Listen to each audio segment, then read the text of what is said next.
Hi అండి. ఈరోజు ఉల్లిగడ్డ పెసరపప్పు కూర వండుకుందాము. ఇది వెనకటి రోజుల్లో వండుకునే వాళ్ళు ఇట్లా ఎక్కువ పెసరపప్పు ఉల్లిగడ్డ. మా అమ్మమ్మ కూడా ఇట్లా వండేది. నేనైతే చిన్నప్పుడు చూస్తూ చాలా కమ్మగా టేస్ట్గానైతే ఉండేది. ఉల్లిగడ్డ పెసరపప్పు అని పేరు ఎందుకు వచ్చిందంటే ఉల్లిగడ్డ కొంచెం ఎక్కువ వేసుకోవాలి. ఈ ఉల్లిగడ్డ పెసరపప్పు కూరలో ఉల్లిగడ్డ వేసుకొని పెసరపప్పు శుభ్రంగా కడిగి తీసుకున్న. ఈ టమాటా మాత్రం ఒక్కటే వేసుకోవాలి. ఇష్టం ఉంటే వేసుకోవచ్చు, లేకుంటే లేదు. అప్పటి వాళ్ళైతే టమాటా కూడా వేయపోరు, అట్టిగానే పెసరపప్పు ఉల్లిగడ్డ వండేవాళ్ళు. నేనైతే వేద్దామని వేస్తున్నా. ఈ టమాటా ఒకటి, ఇలా 2 పచ్చిమిర్చి, ఎండుకారమే వేసుకుంటే మంచిగా ఉంటుంది.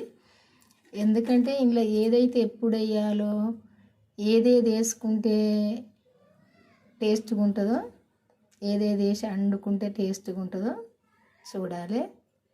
అన్నీ టైంకి వేసి ఏది ఎప్పుడు వేయన్నో వేసి వండుకున్నప్పుడే టేస్ట్గా ఉంటుంది. ఇంకా ఇవైతే ఎల్లిపాయలు అయితే కొంచెం ఎక్కువ వేసుకోవాలి. ఇట్లా కొంచెం పొట్టు పైన తీసి ఎక్కువ తీయకుండా ఏం కాదు, ఇట్లా మధ్యలో కట్ చేసి వేసుకోవాలి. దంచి వేసుకోవడం కాదు, ఇట్లా వేసుకుంటేనే టేస్ట్గా ఉంటుంది ఈ పప్పులో. నేనైతే ఇప్పుడు ఈ పప్పు ఎట్లా వండుకుంటే కమ్మగా ఉంటుందో టేస్ట్గా ఉంటుందో చూపిస్తా. మీరు కూడా వండుకోవచ్చు. ఎందుకంటే ఎక్కువ వెనకటి రోజుల్లో కూరగాయలు ఉండపోవు, ఎండాకాలం అట్లా రోజుల్లో కొన్ని రోజుల్లో. ఎందుకంటే పల్లెటూళ్ళల్లో కూరగాయలు కూడా రాకపోవు. ఇప్పుడు మాత్రం అంతటా మార్కెట్లు, అంగళ్ళు అమ్మచ్చుడు దొరుకుతుంది. ఆ రోజుల్లో అయితే అవి వర్షాకాలం వచ్చిందంటే బీర చెట్లు పెడితే బీరకాయలు కాసేది. దొండ చెట్టు మాత్రం ఎప్పటికి కాసేది. ఆ చెట్టు పెడితే ఉండేది చెట్టు ఇంటింటికోటి, అది మాత్రం ఎప్పటికి కాసేది. ఈ బెండ చెట్లు పెట్టినా, బీర చెట్లు పెట్టినా కొంచెం వర్షాకాలమే కాసేది. కొంచెం మళ్ళీ వర్షాకాలం అయిపోయాక ఇట్లా దీపావళి వరకు అయితే టమాటో, వంకాయ, పచ్చిమిర్చి, గోరుచిక్కుడుకాయ, చిక్కుడుకాయ ఇట్లాంటి కూరగాయలు కాసేది. అప్పుడు మాత్రం ఇవి అట్లా వండుకునేది. కాకుంటే ఎండాకాలం కూరగాయలు దొరకపోవు ఆ సిటీ దూరం ఉన్న ఊళ్ళకు. అందుకే ఉల్లిగడ్డ పప్పే వండుకునేది. నేనైతే ఉల్లిగడ్డ పప్పు ఎట్లా వండుకుంటే టేస్ట్ ఉంటుంది అనేది చూపిస్తా. ఇప్పుడు చూద్దాము. మేమైతే ఈ నూనె వాడతాము. ఇదైతే గానుగు కట్టే కాడ తీసుకొచ్చుకుంటాం. ఈ నూనె అయితే గానుగు నూనె. ఇది కొంచెము పోసుకుంటే సరిపోద్ది. నేను అందుకే ఎక్కువ ఎప్పుడైనా చూస్తారు కదా మీరు, ఎక్కువ పోసి వండుకుంటలేరని మీరు అనుకుంటారు కావచ్చు. నేనైతే కొంచెమే పోసి వండుతా, ఎక్కువ నూనెలు వాడొద్దని. సరిపోద్ది.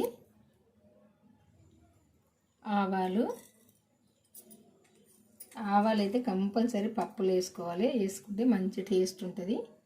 మనం తిన్నప్పుడు అలా పళ్ళు కింద పడితే. జీలకర్ర, ఎండుమిర్చి కూడా వేసుకోవాలి. ఈ పప్పు కూరలో ఎండుమిర్చి వేసుకుంటే టేస్ట్ ఉంటుంది. ఈ ఎల్లిపాయలు కూడా వేసుకోవాలి. ఎందుకంటే కొంచెం ఎక్కువనే వేసుకోవాలి. ఎల్లిపాయలు వేసుకుంటే టేస్ట్గా ఉంటుంది, మన ఒంటికి మంచిది, మనందరికీ తెలిసిందే. ఇవన్నీ మంచిగా వేగాలి. కొంచెం కలుపుకుంటే మంచిగా వేగుతాయి.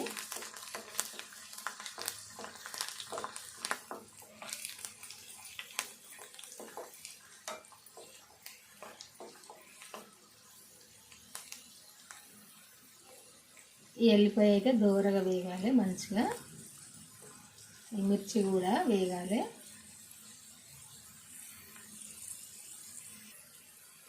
ఇట్లా వేగాలి. ఇందులో ఏముంది, పప్పు కూరే కదా అనుకోవద్దు. ఎందుకంటే పప్పు కూర వండే తీరు వండితేనైతే మటన్ చికెన్ కంటే టేస్ట్గా ఉంటుంది. ఇప్పుడు ఉల్లిపాయ వేసుకోవాలి. ఈ ఉల్లిగడ్డ కూడా మంచిగా వేగాలి.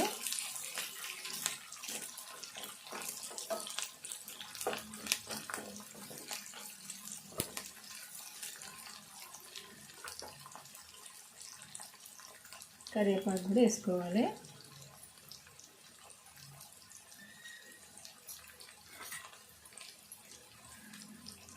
పసుపు వేసుకుందాము.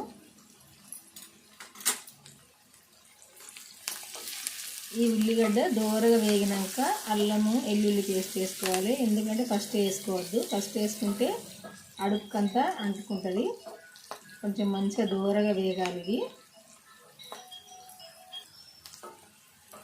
ఇట్లా ఈ ఉల్లిగడ్డ దోరగా ఇట్లా వేగినాక ఇప్పుడు అల్లం వెల్లుల్లి పేస్ట్ వేసుకోవాలి.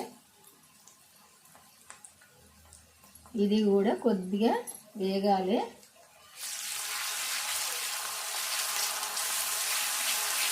ఇట్లా కలుపుకుంటే మంచిగా వేగుతుంది.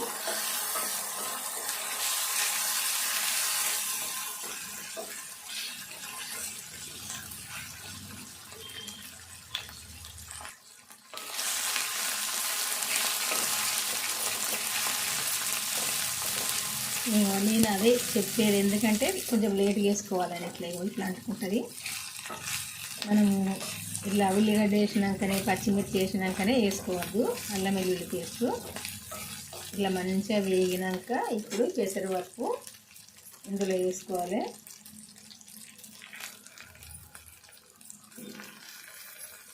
పెసరపప్పును కూడా మంచిగా వేగనియాలి. ఎందుకంటే పచ్చిది కాబట్టి పచ్చి పచ్చి వస్తుంది, కొంచెం నామనామగా. ఇది మంచిగా దూరగా వేగాలి.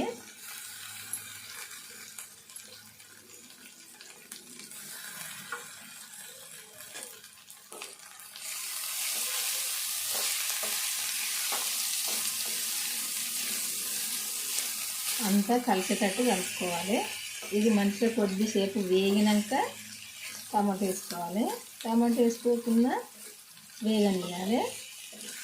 వేగినాక ఉప్పు కారం వేసుకోవాలి.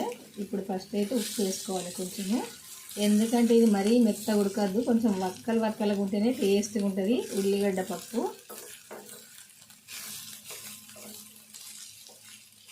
కొద్దిసేపు మంచిగా ఇది వేగనిద్దాము. ఒక 2 పచ్చిమిర్చి వేసుకుందాం. ఇలా ఇది ఫస్ట్ తాలింపుకి వేసుకోవాల్సిన పని లేదు, ఇట్లా పప్పులు వేసుకోవాలి.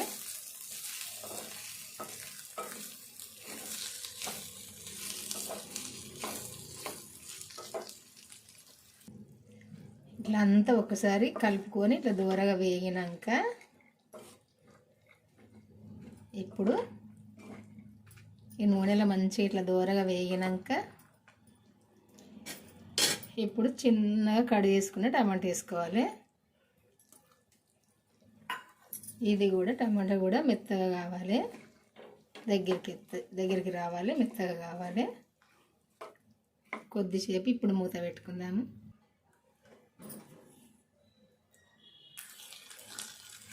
ఇట్లా కలుపుకోవాలి అంత ఒకసారి. గానుగ నూనె టేస్ట్ ఉండదు అనుకుంటారు, కానీ మీరు టేస్ట్గానే ఉంటుంది. చూడండి, మీరు కూడా ఒకసారి తెచ్చుకొని అయితే వాడి చూడండి, చాలా టేస్ట్గా ఉంటుంది.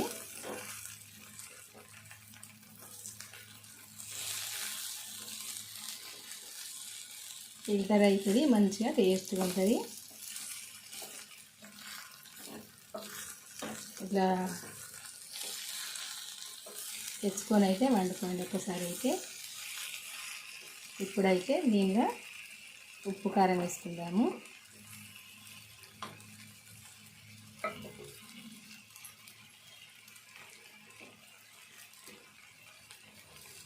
ఫస్ట్ అయితే ఉప్పు వేసుకుందాము, సరిపోద్ది.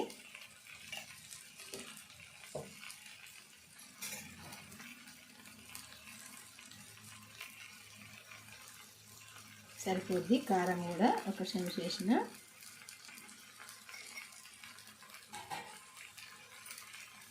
ఎందుకంటే టమాటా ఎక్కువ వేయలేదు కాబట్టి ఎక్కువ కారం పట్టదు. ఇది కారం పప్పు అని కూడా అనొచ్చు, ఇట్లా ఉల్లిగడ్డ పప్పు అని కూడా అనొచ్చు. దీన్ని ఇట్లా కారం వేసి వండుతారు కదా, కారపప్పు. ఏం కూర వండిరంటే ఎందుకంటే వాళ్ళు కారపప్పు వండినా అనేది, ఉల్లిగడ్డ పప్పు వండినా అనేది, ఎక్కువ కారపప్పు వండినా అనేది ఉల్లిగడ్డ పప్పు అనుకోరు. మనం వేసుకొని మెత్తగా చారు చేసుకున్న దాన్ని ఈతపప్పు అనేది, ముద్దపప్పు అనేది. ఈ పప్పును మాత్రం కారపప్పు, ఉల్లిగడ్డ పప్పు అనేది. ఇట్లనైతే కలుపుకొని ఇప్పుడు కొంచెం వాటర్ వేసుకోవాలి, అదే నీళ్ళు పోసుకోవాలి. ఎందుకంటే నీళ్ళు పోయింది ఏ పప్పు అయినా ఉడకదు కదా, టమాటా ఇట్లా మెత్తగా అయినాక పోసుకోవాలి.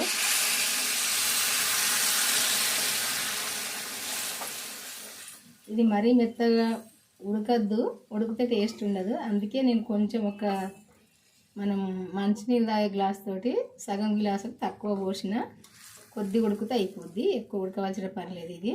ఎందుకంటే మనం కడిగి తీసుకున్నాం కదా, నాని ఉంటుంది పప్పు కూడా. ఇప్పుడు మూత పెట్టుకుందాము.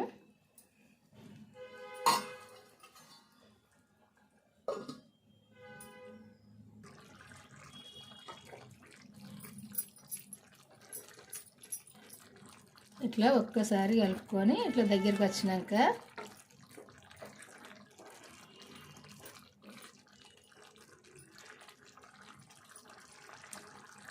ఇప్పుడు ఇంకా ఎక్కువసేపు ఉడకవలసిన పని లేదు, దాదాపు ఉడికినట్టే.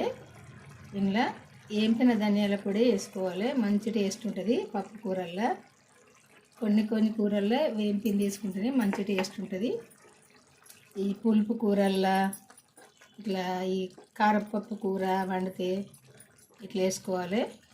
ఇది వేంపిన ధనియాల పొడి ఒకసారి కలుపుకొని కొత్తిమీర కూడా వేసుకుందాము. ఈ కొత్తిమీర అయితే అప్పుడు దొరకపోవు.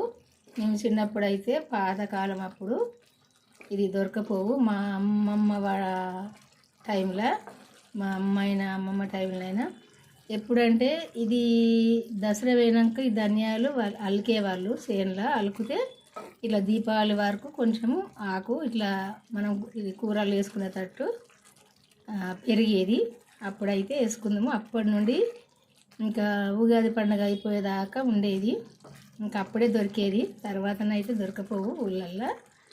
ఎందుకంటే అంతటా అన్ని ఊళ్ళల్లో ఉండదు కదా, సిటీ దగ్గర ఉన్న వాళ్ళు మాత్రం కొనుక్కొచ్చుకొని వేసుకునేది. అప్పుడైనా కాదు, ఇంతకుముందు ఇంతేంది 10 సంవత్సరాల కింద కూడా ఎండాకాలంలో ఈ కొత్తిమీర దొరకలేదు. మెంతి కానీ కొత్తిమీర కానీ ఈ ఉల్లికాడలు కానీ ఇది. ఎందుకంటే ఈ ఎండాకాలం ఒక 3 నెలల దాకా, జూను జూలై దాకా కూడా దొరకపోవు. ఏప్రిల్ నుండి అట్లా 4 నెలలు అయితే దొరకపోవు కొత్తిమీర. 10 సంవత్సరాల ముందు కూడా.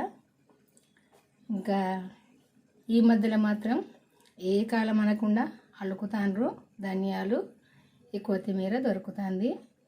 ఇది పండిస్తాండ్రు రైతులు. ఇట్లా చేనులన్నీ కూడా కూరగాయలన్నీ కూడా పండిస్తుండ్రు. అప్పుడు మాత్రం ఎండాకాలంలో దొరకపోవు. కొద్దిసేపు ఉడికితే అయిపోద్ది. ఒక్కసారి కలుపుకుంటే సరిపోద్ది. సూపు కూడా ఉండదు. ఇది చల్లగా అయిందంటే సూపు కూడా ఇది దగ్గర పడుతుంది. ఇట్లా ఉడికితే చాలు. ఎందుకంటే నేను పండిస్తాను అని అంటే పంటలు కాదండి, ఈ ఆకుకూరలు కానీ ఈ కూరగాయలు కానీ ఈ ఆకుకూరలు కూడా పెంచుతాండ్రు ఇట్లా ఏ కాలం అనకుండా. ఈ ఎండాకాలం అయితే ఈ కొత్తిమీరకు పందిరులు వేసి నీడ వేసి ఇట్లా పెంచుతారు. అందుకే ఏ కాలం అనకుండా దొరుకుతుంది కొత్తిమీర. మనందరికీ తెలుసు, ఎవరైనా తెలియని వాళ్ళు ఉంటే నేను అట్లా చెప్తాను. కానీ అయిపోయిందండి. ఇట్లా అవుతుంటుంది, టేస్ట్గా కమ్మగా మంచిగా ఉంటుంది ఈ పాతకాలం వంట పప్పు. ఇట్లా అయితే మీకు నచ్చితే మీరు వండుకోండి ఒక్కసారి. నేను అన్నానని కాదు, వండుకొని చూస్తే మీకు తెలుస్తుంది ఎట్లున్నది అనేది. వండుకొని తింటేనే తెలుస్తుంది, చూస్తే కాదు. నాకైతే చూస్తేనే నోట్లో నీళ్ళు అయితే ఊరుతున్నాయి. ఎందుకంటే పప్పు అంటే నాకైతే చాలా ఇష్టము, పప్పు చారు కానీ పప్పు కానీ. అందుకే నాకు ఈ పప్పును చూస్తేనైతే నోట్లో నీళ్ళు ఊరుతున్నాయి. ఇంకా ఇట్లా అయితే నేను ఎక్కువ వండుతా, ఎక్కువ తింటాం. నాకైనా మా పిల్లలకైనా మా వారికైనా ఎవరికైనా ఇష్టమే ఇట్లా వండుకోవడం, ఎందుకంటే టేస్ట్గా కమ్మగా ఉంటుంది కాబట్టి. బాయ్ అండి, ఉంటానండి. మరి మీకు ఈ కూర నచ్చితే మాత్రం ఒక లైక్ చేయండి, చేసి అయితే మీకు తెలిసిన వాళ్ళకి షేర్ చేసి, ఇంకా మన ఛానల్కి అయితే వెళ్ళి నేను పెట్టిన వంటలు అయితే చివరి దాకా చూడండి. ఇంకా సబ్స్క్రైబ్ చేసుకుని వాళ్ళు ఉంటే చేసుకొని అయితే చూడండి. బాయ్ అండి, ఉంటానండి. మళ్ళీ వంటతో అయితే కలుద్దాము. ఈరోజు అయితే ఈ వంట అయితే వండడం అయిపోయింది. ఇప్పుడు స్టవ్ వైపు వేసుకుందాము. దగ్గరికి వచ్చింది కదా, ఇదిగో ఇట్లుంటుంది. ఎంత కమ్మగా ఉంటుందో, టేస్ట్ అయితే బ్రహ్మాండంగా ఉంటుంది. నేను చెప్పినని కాదు, మీరు కూడా ఒకసారి వండుకొని చూడండి, తెలుస్తుంది. బాయ్ అండి, ఉంటా మరి.